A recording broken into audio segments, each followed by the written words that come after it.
My story is not particularly a feel-good story because my story really involves a lot of death.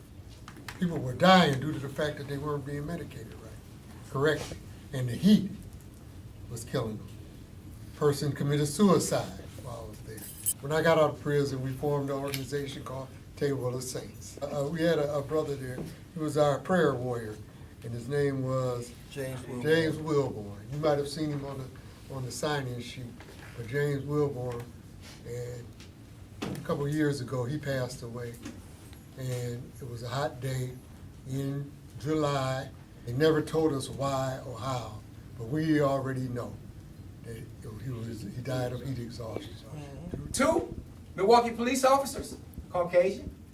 2 probation and parole officers, Caucasian. 2 U.S. Marshals, Caucasian. The place that they approved me to live was with my niece and her 4-year-old son. She had a computer. They came in and said, "You're not supposed to have a computer." They found the phone, said, "You're not supposed to have this phone." They called in, they said, "We're taking him to jail for a cell phone." Took me to jail. Out of those 6 people that stood in my house, I had on a pair of basketball shorts, I had on some house shoes, had on a t-shirt. It was October 31st. It was windy, wet, and cold outside. Now, one of those people had the decency to let me put on a pair of pants and let me put on a jacket. When they let me out, it was January.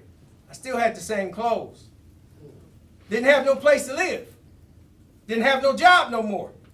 Had to see my PO the next day.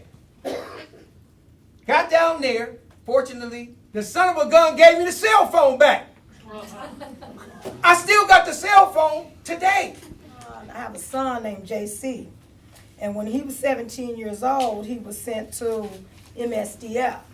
He was there 3 weeks. And out of the 3 weeks he was there, he was in solitary confinement for 2 of those weeks. And he would not tell me why he was there. It's this negative swag I get from him, tensing all up, what you need to know that for. Because I know him and I know something happened that he doesn't want to tell me. And that's the problem. It has to be really bad if he's not telling me, because he tells me everything, but he will not tell me about this. And it makes me upset that I don't know this, because I know it's going to be horrific. And I can't help him if I don't know. And how do we help our people? How do we help our communities if people are ashamed to speak up or no one's pressing it? I want people to be held accountable. Whatever it is, I want somebody to pay for it. I'm just telling you now. We need to shut them down, and we need to do something else with that money. It's a waste of time.